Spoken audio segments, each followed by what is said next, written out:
क्या आप जानते हैं, पूरे 14 साल के वनवास में लक्ष्मण ने एक सेकंड भी नींद नहीं ली। और इससे भी बड़ी बात, उनकी नींद को पूरा करने के लिए कोई और 14 साल तक लगातार सोता रहा। कौन था वो? आप हैरान रह जाएंगे। वनवास की पहली रात थी। भगवान राम और सीता गहरी नींद में थे, लेकिन लक्ष्मण की आंखें जाग रही थी। उन्हें लगा, यदि मैं सो जाऊं तो जंगल के खतरे मेरे भैया और भाभी को नुकसान पहुंचा सकते हैं। इसी समय निशाचर देवी निद्रा अवतरित हुई।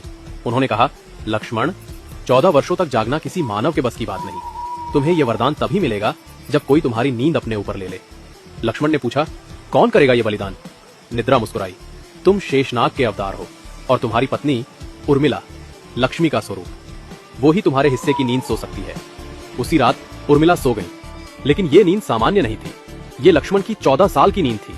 वे सोती रहीं और लक्ष्मण रात दर रात राम और सीता की रक्षा करते रहे। वनवास खत्म होने के बाद जब लक्ष्मण अयोध्या लौटे और उर्मिला को देखा, उनकी आंखें भर आई। उर्मिला ने आंखें खोली और 14 साल बाद पहली बार मुस्कुराई। लक्ष्मण ने कहा, तुम्हारे इस त्याग के बिना मैं इस धर्म को निभा ही नहीं पाता।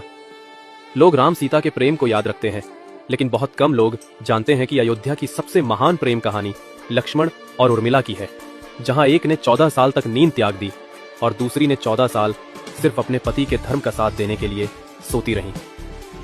ये कहानी हमें सिखाती है, सच्चा त्याग बिना शोर के किया जाता है। जय श्री राम।